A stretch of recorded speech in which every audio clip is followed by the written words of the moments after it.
नमस्कार, मैं श्यामगिरी। आप देख रहे हैं टीएफडी इंडिया न्यूज 24। टीएफडी इंडिया न्यूज 24 में आप सभी दर्शकों का स्वागत है। 20 सांसद टूट गए एक साथ और नायडू शिंदे दोनों एक्शन में और राजनीति में खेल शुरू हो गया। एक अहम मुद्दे पर हम लोग चर्चा करने जा रहे हैं जो बहुत ही महत्वपूर्ण है। जैसे ही इंडिया गठबंधन की बैठक हो रही थी दिल्ली के अंदर और दूसरी तरफ भारतीय जनता पार्टी के दफ्तर में खेल चल रहा था। यह खेल बहुत चिंताजनक है और इस देश के लोकतंत्र के लिए बहुत घातक। आज तक इस देश की राजनीति में ऐसा नहीं हुआ कि जो पार्टी सत्ता में है वह अपने सहयोगी दल या विपक्ष की पूरी पार्टी को ईडी सीबीआई इनकम टैक्स से दबाव में तोड़कर और अपने में शामिल कर ले। ऐसे में बड़ी महत्वपूर्ण है कि जो खबर आई टीएमसी को लेकर के बहुत ही चिंताजनक थी। टीएमसी में बड़ी टूट हुई है और 20 बागी सांसद बनाएंगे अलग गुट। भूपेंद्र यादव के घर पर शुभेंदु से मिले सभी सांसद और बैठक किया। भारतीय जनता पार्टी का मंत्री तोड़फोड़ में लगा हुआ था, इसीलिए लोगों पर हमले भी टीएमसी पे हो रहे थे, पथराव भी हो रहे थे, पीटापीटी भी हो रही थी, अंडे भी फेंके जा रहे थे। अब समझ आ गया। ऐसे में मैं आप दर्शकों को कुछ सांसदों के नाम बताता हूं जो आप लोग की जानकारी में होगा। टीएमसी के जो दर्शक बंगाल के हमारे, अरूप चक्रवर्ती पहले नंबर पर, पार्थ भौमिक दूसरे नंबर पर, शताब्दी राय नंबर 3, जगदीश बसूनिया नंबर 4, काकोली घोष दस्तीदार पांचवा नंबर, छठा नंबर प्रसून बनर्जी, 7वां कालीपदा सोरेन, 8वां शर्मिला सरकार, 9वां जून मालिया, 10वां वापी हल्दर, 11वां आशीत मल, शुभेंदु शेखर राय। 11 लोग गए बातचीत करने और कहे कि हमारे पास 20 सांसद हैं और हम एनडीए गठबंधन को सपोर्ट करना चाहते हैं। लेकिन सिर्फ सपोर्ट करना चाहते हैं या कुछ और भी। आप दर्शक देखिए, मैं आप दर्शकों को बताऊं कि क्या रहे नेता जो अलग हो रहे हैं टीएमसी से। टीएमसी में मलाई खा लिए, सत्ता का भोग 15 साल उठाए, क्या रहे। बड़े ध्यान से इन सांसदों के बयान को सुनिए तो आप खुद कर लीजिएगा, मुझे कम बोलने की जरूरत पड़ेगी। मोदी और शाह भाजपा का विकास करेंगे। इन 20 सांसदों का कहना है कि मोदी और शाह भाजपा जो है वह देश का विकास करेगी। आगे कह रहे हैं कि बीजेपी और मोदी शाह के नेतृत्व में शुभेंदु अपने घोषणा पत्र के अनुसार, शुभेंदु अधिकारी जो सीएम है, घोषणा पत्र के अनुसार राज्य के विकास के लिए कदम उठा रहे हैं। अभी 4 दिन बने हुआ बुलडोजर से हजारों लोग घर टूट गए, लाखों लोग प्रताड़ित किए जा रहे हैं, नमाज पढ़ने के लिए मना कर दिया गया। कह रहे हैं कि घोषणा पत्र के अनुसार राज्य के विकास के लिए कदम उठा रहे हैं। उसने पुनः निर्माण के लिए पहल शुरू कर दी है। नई सरकार से मांग कर रहे हैं कि वे पिछले 5 सालों में बंगाल में हर अस्पताल में हुई खरीदारी की जांच करें। जो ममता बनर्जी के कार्यकाल में अस्पताल में जो भी सामान खरीदे गए हैं उसकी जांच करें। ऑडिट होना चाहिए। हमारे देश में बलात्कार और हत्या की घटनाएं अक्सर होती रही हैं। उस समय नेताओं और प्रशासकों ने इस बारे में कोई विचार विमर्श या चर्चा नहीं की, लेकिन जिन लोगों ने उन्हें वहां भेजा था उन्हीं ने अब उन्हें नीचे गिरा दिया है, इसलिए सबकी जांच होनी चाहिए। यानी कि यह साफ तौर पे कह रहे हैं कि जिन लोगों ने उन्हें वहां भेजा था उन्हीं ने अब उन्हें नीचे गिरा दिया। यानी कि जो लोग गए थे वहां ममता बनर्जी को कह रहे हैं कि ममता बनर्जी भेजी थी और उन लोगों ने ममता बनर्जी को हरा दिया है। इनका यह टीएमसी के छोड़ के भाजपा में जा रहे हैं। आगे क्या कहना है? यह शुभेंदु शेखर राय है, शुभेंदु शेखर राय है टीएमसी के। अब यही नेता भारतीय जनता पार्टी के को गालियां दिया करते थे पार्लियामेंट के अंदर। अब देखिए, एक खबर आई कि टीएमसी में बड़ी टूट, 20 बागी सांसद बनाएंगे अलग गुट। भूपेंद्र यादव के घर शुभेंदु से मिले। भूपेंद्र यादव जो है वह भारतीय जनता पार्टी के मंत्री हैं, उनके घर पर जाकर के यह सभी सांसद मिले। एक बार फिर से नाम सुन लीजिए आप दर्शक कि जाने वाले सांसद के नाम क्या है। अरूप चक्रवर्ती, पार्थ भौमिक, शताब्दी राय, जगदीश बसुनिया, काकोली घोष दस्तीदार, प्रसून बनर्जी, कालीपदा सोरेन, शर्मिला सरकार, जून मालिया, वापी हल्दर, असीत मल, शुभेंदु शेखर राय। यह 11 है। इन लोगों ने जाके कहा कि हमारे पास 20 सांसद है। अब यह लोग यहीं पे नहीं रुके, यह लोग पार्लियामेंट में गए और लिख करके दिए कि हम 20 सांसद हैं और हम एनडीए गठबंधन को सपोर्ट करना चाहते हैं। किसे? एनडीए गठबंधन को सपोर्ट करना चाहते हैं, हमें इसकी इजाजत दी जाए। पार्लियामेंट के स्पीकर ओम बिरला जो मोदी चालीसा पढ़ते हैं उनके पास यह गए।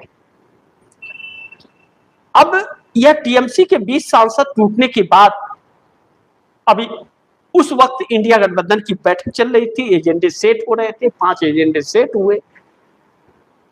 अब इसका असर जो पड़ा वह बड़ी भयावह पड़ गया। भारतीय जनता पार्टी को यह सपोर्ट करने गए हैं, एनडीए गठबंधन को सपोर्ट करेंगे, कह रहे कि हम एनडीए को सपोर्ट करेंगे, यानी कि अलग गुट बना करके वहां बैठेंगे।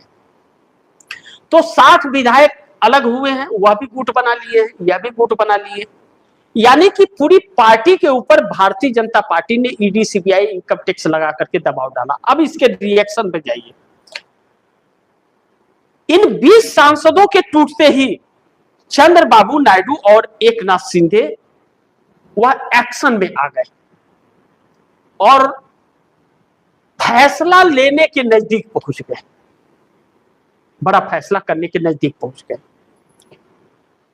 अब एकनाथ शिंदे और चंद्रबाबू नायडू इस चक्कर में पड़ गए कि अगर यह पार्टी, भारतीय जनता पार्टी, अपने सहयोगी दलों को भी नहीं छोड़ रही है, विपक्ष को भी नहीं छोड़ रही है, यानी कि एक लाइन से हर किसी को कुचलते जा रही है। जैसे एक पागल हाथी निकल पड़ी है और वह तहस नहस मचा रही है, जा रही है। तो उस पागल हाथी के साथ क्या करते हैं लोग? सोचिए, उस पागल हाथी को काबू में लाने के लिए क्या करते हैं? या तो भाला मारते हैं या गोली मार देते हैं उसको, कुछ तो करते हैं ना उसको रोकने के लिए, अलग अलग तरीके अपनाते हैं, लेकिन वह कुचलती जा रही है, कुचलती जा रही है। जब तक वह रुकेगी नहीं या उसे उस रास्ते से अलग जंगल की तरफ नहीं कर दिया जाएगा, तब तक वह रुकेगी नहीं, नुकसान करती जाएगी। इसका मतलब इस सरकार को सत्ता से जब तक हटाया नहीं जाएगा, यह सिलसिला रुकने वाला नहीं है, बल्कि यह सिलसिला इस देश के लोकतंत्र को खत्म करके रुकेगा। अब यह बड़ी भयावह परिस्थिति आ गई। ऐसे में एकनाथ शिंदे को अपने वरिष्ठ नेता अब्दुल सत्तार की तो याद आ रही होगी। अब्दुल सत्तार ने कुछ ही दिन पहले बयान दिया था। अब्दुल सत्तार ने कहा था कि हेडलाइन है यह, अब्दुल सत्तार ने कहा कि भारतीय जनता पार्टी ने पहले ही हमारी पार्टी को 2 टुकड़ों में बांट दिया है, यानी कि उद्धव ठाकरे और एकनाथ शिंदे। अब यह पार्टी हमें हमारी गर्दन मरोड़ कर हमारे अस्तित्व को खत्म कर देगी अगर भाजपा के प्रभुत्व में हम काम करते रहे तो। यानी कि भारतीय जनता पार्टी को अब्दुल सत्तार दोषी मानते हैं कि भाजपा ने ही शिवसेना को 2 टुकड़ों में बांटा है और अब एकनाथ शिंदे को गर्दन मरोड़ करके उनके अस्तित्व को खत्म कर देगी यह पार्टी। यानी कि एक नाथ शिंदे को जो भाजपा में विलय करने का बार बार कोशिश किया जा रहा था, अब वह नहीं हुए, अब उस पार्टी को ही खत्म करेगी है ईडी सीबीआई का। अगर ममता बनर्जी कर सकती है, सब जा सकते थे, वहां से भी लोग डंडे बजने पर जा सकते हैं। इसके लिए घर वापसी करना बहुत जरूरी है, यानी कि 54 विधायक 7 सांसदों के साथ घर वापस चले जाए। दूसरी तरफ नायडू, चंद्रबाबू नायडू, वह भी एक्शन में। चंद्रबाबू नायडू यह सब देख करके शौक हो गए हैं, शौक, और पवन कल्याण के पैरों के नीचे जमीन खसक गई है कि एक ऐसे व्यक्ति के साथ में है जो किसी को नहीं छोड़ रहा है, हर किसी को कुचल रहा है, तो इसके ऊपर भरोसा कैसे करें। 2 सांसद उसके पवन कल्याण के समर्थन देते हैं, चंद्रबाबू नायडू के 16, यानी कि इस पागल हाथी को रोकना जरूरी है। तो चंद्रबाबू नायडू ने जो 4 सीटें थी राज्यसभा की, जिस पर भारतीय जनता पार्टी एक प्रत्याशी अपना खड़ा करना चाहती थी और समर्थन मांग रही थी, जिस पर बातचीत चल रही थी, साफ इंकार कर दिया कि मैं आपको समर्थन नहीं दे सकता, यानी कि यह मजबूत ना हो। अब ऐसे में ममता बनर्जी के यह 20 अचानक जो टूटे हैं, देखिए हेडलाइन कैसे चेंज हुआ है। इंडिया गठबंधन की बैठक का एजेंडा सबके सामने ना जाए, इसके लिए सुबह सुबह राहुल गांधी का पोस्टर लगा दिया गया, और ममता बनर्जी, स्टालिन, शरद पवार, अरविंद केजरीवाल, किसने क्या क्या कहा था यह सब दिखाया गया, और नीचे दिखाया गया खुद ही एक नहीं है तो देश को क्या एक करेंगे, यानी कि माहौल बनाने की हेडलाइन बना दिया।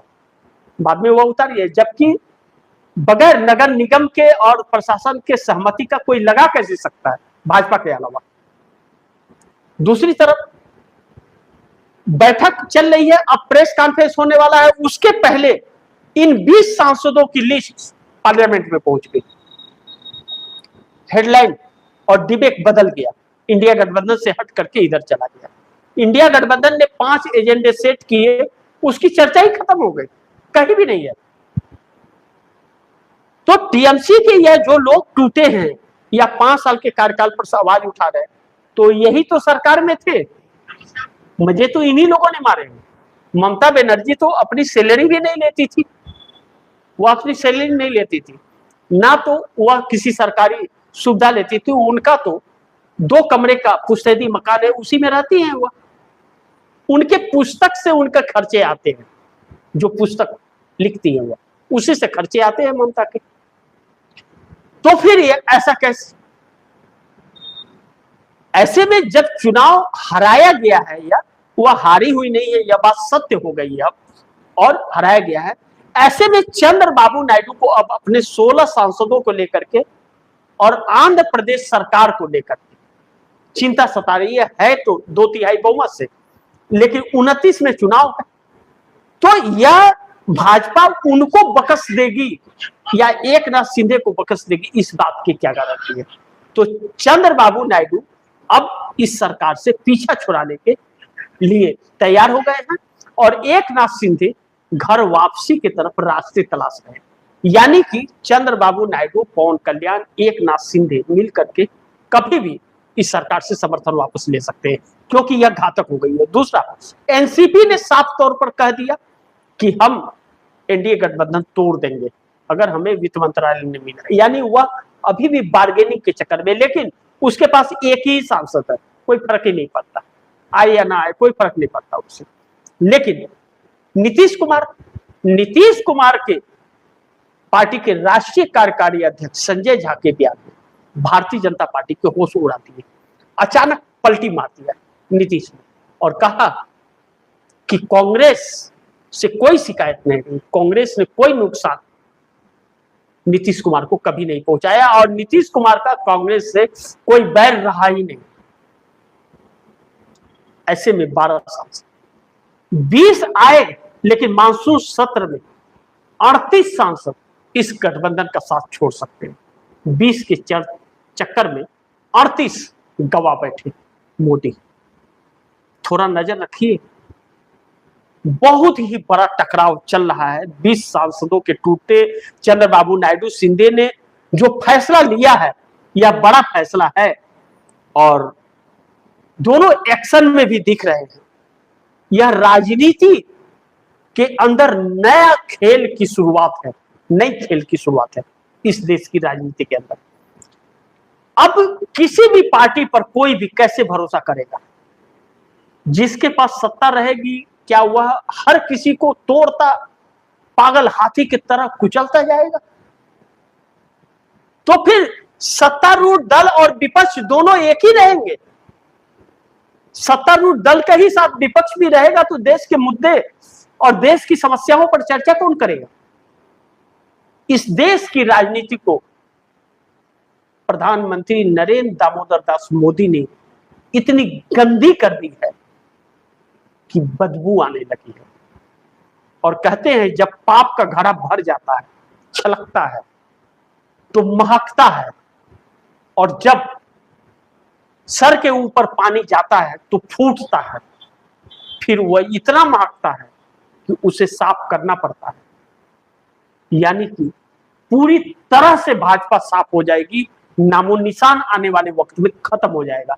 ऐसे ही चलता रहा तो, क्योंकि तानाशाहों का अंत जो है जब भी हुआ है वह बहुत दर्दनाक हुआ है, इस बात से इनकार नहीं कर सकते। बाकी आप दर्शक क्या सोचते हैं? आप दर्शकों की क्या राय है, क्या सुझाव है, कमेंट बॉक्स में जरूर दीजिएगा। इस खबर को ज्यादा से ज्यादा शेयर कीजिएगा, अपने दोस्तों को भी कहिएगा आगे शेयर करें। और आपने टीएफडी इंडिया न्यूज़ 24 को सब्सक्राइब नहीं किया, सब्सक्राइब कर लीजिए। अपने दोस्तों को भी कहिएगा टीएफडी इंडिया न्यूज़ 24 को सब्सक्राइब करें। मिलते हैं अगली खबर के साथ, तब तक के लिए नमस्कार।